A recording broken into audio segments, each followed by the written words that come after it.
Vous avez toujours pensé faire ce qu'il faut pour votre santé, n'est-ce pas? Manger sainement, faire un peu d'exercice, prendre soin de vous. Mais que se passerait-il si je vous disais qu'un aliment, que beaucoup d'entre vous considèrent comme un pilier de la bonne santé, pourrait en fait augmenter votre risque d'accident vasculaire cérébral du jour au lendemain? C'est une réalité choquante, même pour moi en tant que médecin spécialisé dans le cerveau, et c'est une information que je me sens obligé de partager avec vous. On nous a toujours dit que les fruits sont nos amis, nos alliés pour une vie longue et saine, et c'est vrai, pour la plupart. Mais il y a une exception troublante, une qui peut agir comme un loup déguisé en agneau, surtout pour nous, à mesure que nous avançons en âge. La pensée d'un AVC, cette attaque soudaine qui peut dévaster votre autonomie et votre qualité de vie, est terrifiante. C'est une crainte bien réelle pour beaucoup d'entre vous, et à juste titre. Ce que je vais partager avec vous aujourd'hui, ce n'est pas pour vous effrayer, mais pour vous armer de connaissances, pour vous donner le pouvoir de protéger votre cerveau et votre bien-être. Dans cette vidéo, nous allons plonger au cœur de ce mystère. Je vais vous révéler ce fruit en apparence inoffensif, et surtout je vais vous expliquer pourquoi il peut être dangereux pour certains d'entre vous. Mais ne vous inquiétez pas, il ne s'agit pas seulement de pointer du doigt un coupable. Nous allons aussi explorer ensemble plusieurs habitudes simples et des aliments bénéfiques qui vous aideront à construire une meilleure santé cérébrale, à prévenir la perte de mémoire et à soutenir votre corps tout entier. Restez bien jusqu'à la fin car ce que je vais vous dévoiler pourrait bien vous surprendre et changer la façon dont vous voyez certains aliments. Alors quel est ce fruit qui, en tant que médecin du cerveau, me préoccupe tant? C'est le pamplemousse. Oui, le pamplemousse. Je sais, c'est surprenant. Pour beaucoup d'entre vous, le pamplemousse est synonyme de petit déjeuner sain, de vitamine C et de fraîcheur. Il a une réputation irréprochable de super aliment. Et pourtant, pour un nombre croissant de personnes âgées, sa consommation peut se transformer en un risque silencieux, mais bien réel, d'accident vasculaire cérébral ou d'autres complications graves. La clé n'est pas que le pamplemousse soit intrinsèquement mauvais. Le problème réside dans son interaction avec certains médicaments que beaucoup d'entre vous prennent quotidiennement. Le pamplemousse contient des composés appelés furanocoumarines. Ces substances ont une capacité unique et puissante. Elles peuvent interférer avec une enzyme spécifique dans votre foie et vos intestins, une enzyme appelée CYP3A4. Cette enzyme est cruciale car elle est responsable de la métabolisation, c'est-à-dire de la décomposition, d'un très grand nombre de médicaments que nous consommons. Lorsque vous mangez du pamplemousse, ou même lorsque vous buvez du jus de pamplemousse, ces furanocoumarines inhibent l'action de la CYP3A4. Le résultat, les médicaments que vous prenez ne sont pas décomposés aussi rapidement qu'ils le devraient. Ils restent donc dans votre système à des niveaux beaucoup plus élevés que prévu. C'est comme si vous preniez une dose beaucoup plus forte de votre médicament sans le savoir. Et quels sont les médicaments concernés? La liste est longue et comprend des catégories très courantes, surtout chez les personnes de plus de 60 ans. Pensez aux statines, ces médicaments miracles qui aident à réduire le cholestérol et à prévenir les maladies cardiaques. Si vous prenez de l'atorvastatine, de la simvastatine ou de la lovastatine, une simple portion pamplemousse peut multiplier la concentration de ces médicaments dans votre sang, augmentant drastiquement le risque d'effets secondaires graves comme des douleurs musculaires intenses ou des lésions hépatiques. Mais le risque d'AVC est encore plus préoccupant. Beaucoup de personnes âgées prennent des anticoagulants ou fluidifiants du sang, comme le rivaroxaban ou l'apixaban pour prévenir les caillots sanguins qui peuvent mener à un AVC ou une crise cardiaque. L'interaction avec le pamplemousse peut rendre votre sang trop fluide, augmentant alors le risque d'hémorragie interne, y compris des hémorragies cérébrales, qui sont en elles-mêmes des formes d'AVC. Imaginez la scène. Vous prenez votre médicament le soir, puis vous savourez un pamplemousse au petit déjeuner en pensant bien faire. Sans le savoir, vous avez potentiellement transformé votre dose habituelle en une surdose dangereuse qui agit du jour au lendemain, rendant votre sang vulnérable à une hémorragie. Il ne s'agit pas non plus que des statines et des anticoagulants. De nombreux médicaments pour la tension artérielle, notamment certains bloqueurs des canaux calciques comme l'anifédipine ou l'amlodipine, peuvent également être dangereusement amplifiés par le pamplemousse, entraînant une chute soudaine et excessive de la tension, ce qui peut provoquer des étourdissements, des chutes, et dans les cas extrêmes un apport insuffisant de sang au cerveau, augmentant le risque d'AVC ischémique. Même certains médicaments contre l'anxiété, la dépression ou les immunosuppresseurs pour les greffes peuvent être affectés. Le point crucial ici est le manque de connaissances. Souvent, ni le patient, ni même parfois le professionnel de santé n'ont conscience de ces interactions potentielles qui peuvent avoir des conséquences désastreuses. Il est impératif de parler à votre médecin ou à votre pharmacien de tous les médicaments que vous prenez et de leur demander si le pamplemousse peut interagir avec eux. Ne prenez aucun risque avec votre santé. Maintenant que nous avons abordé ce point essentiel et souvent négligé concernant le pamplemousse, parlons d'une première habitude fondamentale, pourtant si souvent sous-estimée, qui est vitale pour la santé de votre cerveau et la prévention des AVC. L'hydratation. Boire suffisamment d'eau est la pierre angulaire de presque toutes les fonctions corporelles et votre cerveau ne fait pas exception. Pensez-y, votre cerveau est composé d'environ 75% d'eau. Quand vous êtes déshydraté, même légèrement, cela a un impact immédiat sur vos fonctions cognitives. Vous pouvez ressentir de la fatigue, de la confusion, des maux de tête et une difficulté à vous concentrer. Mais au-delà de ces symptômes immédiats, une déshydratation chronique ou même aiguë peut rendre votre sang plus épais et plus visqueux. Un sang plus épais a plus de mal à circuler dans les petits vaisseaux sanguins de votre cerveau. Cela augmente considérablement le risque de formation de caillots sanguins et par conséquent le risque d'AVC. C'est d'autant plus vrai chez les personnes âgées car avec l'âge, notre sensation de soif diminue et les reins sont moins efficaces pour conserver l'eau. Souvent, les médicaments que vous prenez, comme les diurétiques pour la tension artérielle, peuvent également augmenter la perte d'eau. La solution est simple, buvez de l'eau régulièrement tout au long de la journée. Ne pas attendre d'avoir soif. Gardez une bouteille d'eau à portée de main. Buvez un verre d'eau au réveil, un avant chaque repas et un avant de vous coucher. Les tisanes, les bouillons et même les fruits et légumes riches en eau comme le concombre ou la pastèque peuvent contribuer à votre apport hydrique. Visez au moins 1,5 à 2 litres par jour, sauf indication contraire de votre médecin en raison d'une condition médicale spécifique. Une bonne hydratation maintient votre sang fluide, aide votre cœur à pomper plus efficacement et assure que votre cerveau reçoit l'oxygène et les nutriments dont il a besoin pour fonctionner de manière optimale. En plus d'aider à prévenir les AVC, elle améliore votre digestion, votre énergie et même votre humeur.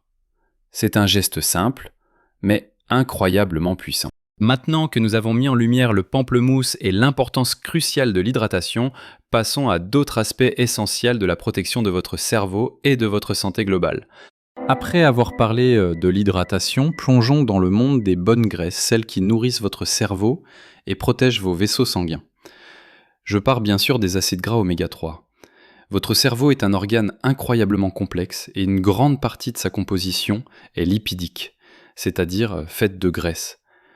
Les oméga 3, en particulier le DHA et l'EPA, sont des composants structurels essentiels des membranes cellulaires de votre cerveau. Ils jouent un rôle vital dans la communication entre vos neurones et dans la réduction de l'inflammation. L'inflammation chronique est un facteur de risque majeur pour de nombreuses maladies neurodégénératives et, vous l'avez deviné, pour les accidents vasculaires cérébraux. Les oméga 3 aident à maintenir la fluidité de votre sang, à réduire la pression artérielle et à prévenir la formation de caillots, tout cela contribuant à une meilleure santé cardiovasculaire et cérébrale. Alors, où les trouver ?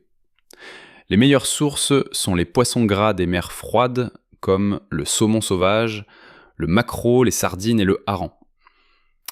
Essayez d'en consommer au moins 2 fois par semaine. Si le poisson n'est pas votre tasse de thé, ou si vous avez des préoccupations environnementales, vous pouvez vous tourner vers des sources végétales comme les graines de lin moulu, les graines de chia, les noix et l'huile de chanvre. Cependant, la conversion des oméga 3 végétaux ALA en forme utilisable par le corps, EPA et DHA, est moins efficace. Dans ce cas, un supplément d'huile de poisson de qualité, purifié des métaux lourds, peut être une excellente option. Parlez-en toujours à votre médecin avant de commencer un supplément, surtout si vous prenez déjà des anticoagulants, car les oméga 3 ont un léger effet anticoagulant. Intégrer ces bonnes graisses à votre alimentation est un investissement direct dans la longévité et la clarté de votre esprit. Pensez à ajouter des graines de lin à votre yaourt le matin, quelques noix comme collation, ou à privilégier le poisson pour vos repas. Ce sont de petits changements qui ont un impact énorme sur la résilience de votre cerveau. Passons maintenant à une habitude souvent reléguée au second plan, mais dont l'importance pour votre cerveau et votre cœur ne peut être sous-estimée, l'activité physique régulière. Je ne parle pas de courir un marathon, loin de là, je parle d'un mouvement doux et constant. La sédentarité est un ennemi silencieux pour votre santé après 60 ans.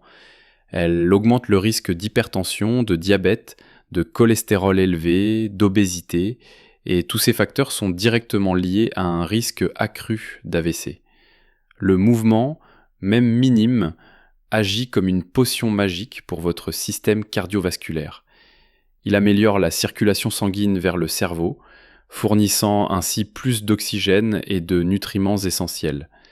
Il aide à maintenir une pression artérielle saine et à gérer le taux de sucre dans le sang. De plus, l'exercice régulier favorise la neurogénèse, la création de nouvelles cellules cérébrales, et la plasticité neuronale, la capacité de votre cerveau à créer et à renforcer de nouvelles connexions. C'est comme fertiliser un jardin, plus vous le travaillez, plus il sera productif. Qu'est-ce que régulier et doux signifie en pratique ? Cela peut être aussi simple que 30 minutes de marche rapide la plupart des jours de la semaine. La marche est fantastique. Elle est accessible, ne coûte rien et peut être pratiquée presque partout. Vous pouvez diviser ces 30 minutes en 3 blocs de 10 minutes si c'est plus facile pour vous. La natation est une autre excellente option, douce pour les articulations. Le tai chi, le yoga ou même la danse peuvent améliorer votre équilibre, votre coordination et votre humeur, tout en stimulant votre circulation. L'important est de trouver une activité que vous aimez et qui vous donne envie de bouger. Sortez dans votre jardin, montez et descendez les escaliers quelques fois de plus, faites du vélo si vous le pouvez. L'objectif n'est pas de vous épuiser, mais de maintenir un flux sanguin constant et de stimuler votre système. C'est aussi un excellent moyen de réduire le stress, un autre facteur d'AVC dont nous allons parler juste après. Le simple fait de bouger votre corps envoie des signaux positifs à votre cerveau, non seulement en termes de santé physique, mais aussi de bien-être mental et émotionnel. C'est une habitude qui vous offre des dividendes immenses pour une vie pleine et active. Ensuite, parlons de quelque chose qui ronge de plus en plus de personnes, le stress chronique. Nous vivons dans un monde qui semble toujours aller plus vite, même à la retraite. Et le stress, s'il est mal géré, est un véritable poison pour votre cerveau et votre cœur. Lorsque vous êtes stressé, votre corps libère des hormones comme le cortisol et l'adrénaline. À court terme, c'est utile pour la survie. Mais à long terme, des niveaux élevés de ces hormones peuvent augmenter votre tension artérielle, votre fréquence cardiaque et l'inflammation dans tout votre corps. Ces effets chroniques sont des contributeurs majeurs au durcissement de vos artères, à l'accumulation de plaques et à l'augmentation du risque de caillots sanguins, menant directement aux maladies cardiaques et aux AVC. Gérer le stress n'est pas un luxe, c'est une nécessité absolue pour la santé de votre cerveau. Il existe de nombreuses façons de maîtriser le stress. La première étape est d'identifier vos sources de stress et si possible de les réduire. Parfois, cela signifie dire non plus souvent ou déléguer certaines tâches. Mais souvent, il s'agit de changer votre réaction au stress. La pleine conscience et la méditation sont des outils puissants. Même 5 à 10 minutes par jour de respiration profonde et consciente peuvent faire une énorme différence. Concentrez-vous sur votre souffle, laissez vos pensées passer sans vous y attacher. Le jardinage, la lecture, écouter de la musique apaisante, passer du temps avec des amis ou des êtres chers, ou pratiquer un passe-temps créatif sont autant de façons de réduire votre niveau de stress. Le rire est aussi un merveilleux remède. Cherchez des occasions de rire chaque jour.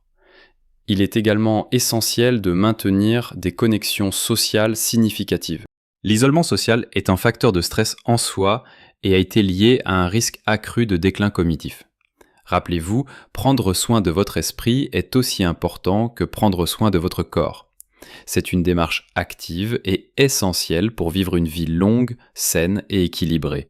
Nous avons parcouru un chemin important ensemble aujourd'hui, et j'espère que ces informations vous seront utiles pour prendre les rênes de votre santé. Nous avons commencé par une révélation peut-être surprenante. Ce fruit, le pamplemousse que l'on pense inoffensif, peut en réalité interagir dangereusement avec vos médicaments si vous en prenez certains, augmentant ainsi le risque d'AVC. C'est une raison impérieuse de toujours discuter de votre alimentation et de vos compléments avec votre médecin ou votre pharmacien. Surtout si vous avez une liste de médicaments à gérer. Votre santé est un partenariat et l'information est votre plus grand allié. Mais au-delà de cette mise en garde, nous avons exploré des stratégies puissantes et positives pour chérir votre cerveau et votre corps vieillissant. Nous avons vu que la simple mais si essentielle hydratation est la base d'une bonne circulation sanguine et d'un cerveau bien irrigué, vital pour prévenir les caillots et assurer le bon fonctionnement cognitif. Nous avons ensuite mis en lumière les bienfaits des oméga 3, ces graisses précieuses qui construisent et protègent vos cellules cérébrales, réduisent l'inflammation et maintiennent vos vaisseaux sanguins souples. N'oubliez pas le pouvoir de l'activité physique régulière, même modérée, elle revitalise votre circulation, nourrit votre cerveau en oxygène et stimule sa plasticité. Et enfin, nous avons parlé de l'importance cruciale de la gestion du stress, ce facteur silencieux mais dévastateur pour la santé cardio-vasculaire et cérébrale. Prendre du temps pour vous, rire, vous connecter aux autres, sont autant de boucliers contre ces effets néfastes. Ces conseils ne sont pas des contraintes, mais des invitations à vivre une vie plus riche, plus saine et plus sereine. Chaque petite habitude que vous intégrez, chaque choix conscient que vous faites, est une étape vers une meilleure version de vous-même. Ne vous sentez pas dépassé par l'ampleur de la tâche. Commencez petit, si vous buvez un verre d'eau de plus par jour, c'est déjà une victoire. Si vous faites une promenade de 15 minutes, c'est un progrès. L'important est la constance, pas la perfection. Votre corps est incroyablement résilient et il répondra positivement à ces changements. Rappelez-vous, ce n'est jamais trop tard pour commencer à prendre soin de vous. Chaque jour est une nouvelle opportunité de faire de meilleurs choix pour votre santé et votre bonheur. J'espère sincèrement que cette conversation vous a été utile et éclairante. J'adore entendre parler de vos expériences et de vos succès. Avez-vous déjà eu des surprises concernant les interactions alimentaires et médicamenteuses ? Quelles sont vos astuces pour rester hydraté ou pour gérer le stress ? Partagez vos pensées, vos questions et vos propres conseils dans les commentaires ci-dessous. Vos expériences peuvent aider d'autres personnes qui regardent cette vidéo.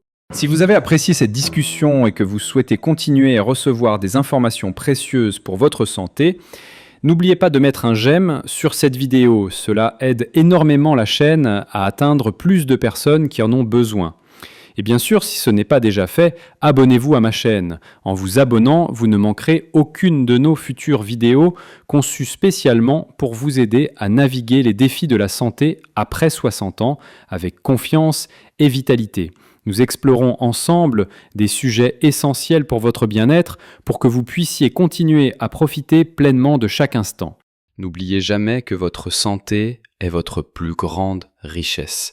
Vous avez le pouvoir de faire des choix qui soutiendront votre corps et votre esprit pour les années à venir. Vivez chaque jour avec intention, avec curiosité et avec la certitude que vous pouvez continuer à apprendre et à grandir. Prenez soin de vous. Chérissez chaque moment et rappelez-vous que vous êtes capable de vivre une vie extraordinaire, pleine de joie et de vitalité à tout âge. Vivez votre meilleure vie à chaque âge.